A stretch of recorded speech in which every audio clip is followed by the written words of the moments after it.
Hello दर्शकों, कैसे हो। मैं अब लाइव आ चुका हूँ। कुशल मंगल खुश रहो सभी, मैं यही भावना करता हूँ। फॉलो सब्सक्राइब करो न करो, फॉलो सब्सक्राइब करो न करो, ये तो आपकी मर्जी है, पर चित्त लगाकर सुनते रहो, ध्यान लगाकर सुनते रहो, बस यही हमारी अर्जी है। तो जैसा कि हम लोगों के धम्पद का गाथाओं का पाठ चल रहा है, तो आइए चलते हैं 77 गाथा की तरफ। धम्पद की धम्पद संपद सब कहे, धम्पद संपद सब कहते हैं, अर्थ है हमें। धम्पद संपद सब कहें, अर्थ है धर्म का रास्ता। धम्पद धम्पद सब कहें, धम्पद का अर्थ है धर्म का रास्ता। दुख मुक्त निर्माण पथ हमको दिया, जो है सबके शास्ता। 77वीं गाथा है इसमें, 77वीं गाथा है इसमें, जो पंडित बग्ग की दूसरी है। भिक्षुओं का चरित्र कैसा हो, भिक्षुओं का चरित्र कैसा हो, ये 77वीं गाथा की स्टोरी है। ब्रह्म बिहारी को चाहिए, ब्रह्मचारी ब्रह्म बिहारी ब्रह्मभूत ब्रह्मलीन ब्रह्ममय, ब्रह्म बिहारी को चाहिए कि ग्रस्तों को संतुष्ट करे। ब्रह्म बिहारी को चाहिए कि ग्रस्तों को संतुष्ट करे। शील वालों के साथ उपासक जुड़ते, शील वालों के साथ उपासक जुड़ते, और दुस्शील होकर ना असंतुष्ट करे, दुस्शील होकर ना असंतुष्ट करे। तो आइए चलते हैं हम सत्ता की तरफ कि ये जो 77वीं गाथा है 77 धम्पद की और पंडित बग्ग की दूसरी गाथा है, इसको कब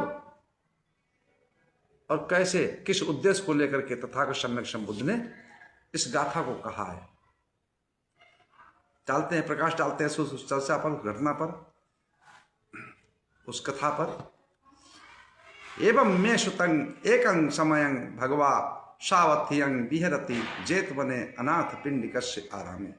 ऐसा मैंने सुना, एक समय तथागत सम्यक संबुद्ध शाक्य मुनि भगवान शास्त्रा शिक्षक अरहत सम्यक संबुद्ध श्रावस्ती के अनाथ पिंडक द्वारा बनाए हुए जेतवन आराम में बिहार में विहर रहे थे।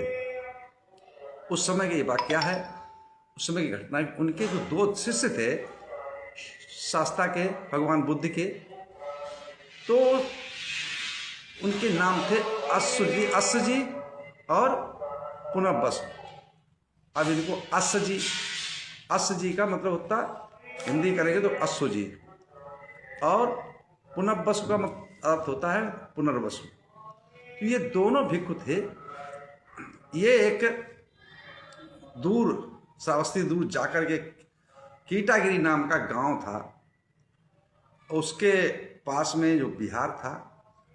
तो आपने देखा होगा जब बिहार या आश्रम जो गांव में होते हैं तो गांव से थोड़ा दूर होते हैं, हटके होते हैं, और उनमें जगह बहुत होती है। तो ये वहाँ बिहर रहे थे। इन दोनों लोगों ने क्या काम किया कि वहाँ पर कुछ फूलों के पौधे लगाए। अब वहाँ पे ये रहने लगे, पुष्प आने लगे, फिर और पौधे लगाए और पुष्प आने लगे, फिर और पौधे लगाए और पुष्प आने लगे। तो धीरे धीरे अब जब ये है कि थोड़े फूल आए तो लोगों ने किसी की जरूरत पड़ी, अरे कि भंते जी हमें फूल दे दो और पैसे ले लो, तो दे दिए। अब लालच बढ़ा, एक ने खरीदे, दो ने खरीदे, चार ने खरीदे। जब लालच पैदा हो गया अंतर में, चित्त में, अंतर्मन में, तो उन्होंने और पौधे लगाना शुरू कर दिए और फुलवारी का बगीचा ही लगा लिया। अब तो ये लेबरों से कामगारों को लगा करके तुलवाते भी थे, लगवाते भी थे, क्योंकि गुड़वाई भी करवाते थे, खुद भी करते थे और खुद बिचवाते थे, कुछ बेचने भी जाते थे। अब तो ये जैसे ग्रस्त रहते हैं ना, सब में हिल मिल करके रहने लगे। अब जो विनय का नियम है, जो धम्म का नियम है, जो भिक्षु जीवन है, जो भिक्षु के नियम है, जो भिक्षु के शील है, वो सारे दरकिनार हो गए। जिस समय ऐसा हुआ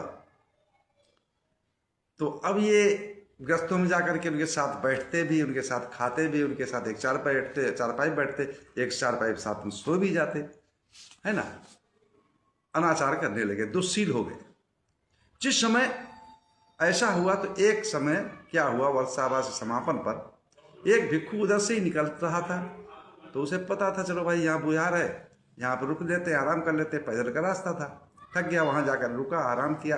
दूसरे उसको एक उपासक था, तो उसने आमंत्रित किया, पंडित जी हमारे यहाँ भोजन कर लो चल के। तो भोजन कराया। भोजन कराने के बाद पुण्यानुमोदन होगा, धर्मदेशना हुई। तत्पश्चात उस उपासक ने, जो श्रद्धावान उपासक था, उसने कहा कि भंते जी आप कहाँ से आ रहे हो, कहाँ जा रहे हो। उन्होंने बताया हम फला जगह वर्षावास कर रहे थे और वहाँ से मैं अब तथागत समय संबुद्धि के दर्शनार्थ श्रावस्ती जेतवनाराम में जा रहा हूँ। तो उन्होंने कहा कि ऐसा कीजिएगा कि आप जा ही रहे हो भगवान के पास, भंते जी के पास, शिक्षक के पास, तो मेरी एक हाथ जोड़ी विनती है, मेरी तरफ प्रणाम कर देना, पंचांग प्रणाम कर देना, और ये बता देना कि भंते जी उपासक ने ऐसे कहा है कि जो कूटागिर का बुद्ध विहार जो है वो दूषित हो चुका है।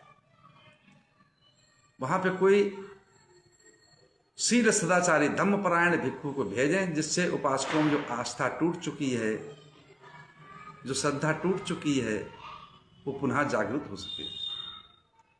तो जब वो भिक्षु जाता है श्रावस्ती के जेतवनाराम में, तथागत पंचांग प्रणाम करता और उस उपासक की बात को बताता है। जिस समय वो भगवान को, तथागत समय संबुद्ध को बताता है, तो उस समय तथागत समय संबुद्ध सुन करके और बहुत अचंभित रह जाते हैं कि भिक्षु को ऐसा नहीं होना चाहिए, ऐसे कृत्य नहीं करना चाहिए। जिससे हम निकलना है, हमें अपने धर्मपरायण होना चाहिए, शीलपरायण होना चाहिए, सदाचारी होना चाहिए। हमारे आचरण को देख करके, हमारे शीलों सदाचार को देख करके ही गृहस्थ लोग प्रभावित होते हैं, प्रसन्न होते हैं। और अगर हम प्रसन्न ना कर सके तो असंतुष्ट भी नहीं करना चाहिए। संतुष्ट नहीं कर पा रहे, असंतुष्ट नहीं कर, अरे ऐसा करते कोई ना करे जिससे असंतुष्ट हो जाए। तो उस समय तथागत समय संबुद्ध ने 77वीं गाथा दंपति की कही है, 77, और पंडित वर्ग की दूसरी है। तो उसमें आपने सुना ही है, तो गाथा मैं समझाता हूँ आप लोगों को, बोलता हूँ। ओ वदेयानुशासेय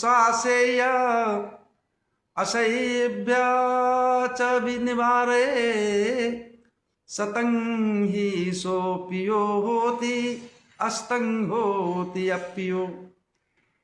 जो उपदेश दे सन्मार्ग सुमार्ग पर, सुमार्ग पर दिखाए तथा कुमार्ग पर जाने से रोके, वह सज्जनों को तो प्रिय होता ही है, किंतु दुर्जनों को भी प्रिय होता है, दुष्टों को भी प्रिय होता है। जो अच्छे मार्ग को दिखाए। अब क्यों? उससे उपासक ने, उस गृहस्थ ने भंते जी से कहकर अपनी प्रार्थना पत्र भेजा तथागत के पास। तथागत ने वहाँ से सारे पुत्र मोगरा में भेज करके और वहाँ पर उस भिक्षुओं को समझाया, और समझाने तत्पश्चात उनको धर्मपरायण बनाया। तो कहने इस गाथा का अर्थ क्या है कि जो हमें अच्छी शिक्षा दे, ज्ञान की बात बताए, शुद्ध मार्ग दिखाए, मोक्ष का मार्ग बतलाए, दुख से छुटकारा दिलाए, वो ऐसे लोगों की हमें संगत करनी चाहिए, ऐसे लोगों की बात को सुनना चाहिए। क्यों?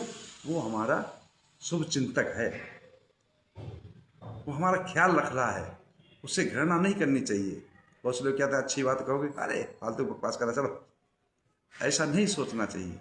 वो तुम्हारी अगर गलती को देख रहा है, रोक रहा है, तुम्हें अच्छे रास्ता दिखा रहा है, तो आपका कल्याण मित्र है, आपका शुभ चिंतक है, आपसे बहुत प्यार करता है, आपको बहुत मोहब्बत करता है, आपको बहुत चाहने वाला है। तो ऐसे व्यक्ति की बात को बुरा नहीं मानना चाहिए। इसी के साथ मैं अपनी वाणी विराम देता हूँ। आप सब लोगों को मंगल हो, कल्याण हो, सुखी जीवन हो, निरोगी काया हो, दुख दूर हो जाए, सुख से वास करो, हमेशा प्रशंसित हो। आप सब लोग मंगल हो, मंगल हो, मंगल हो। साधु साधु साधु।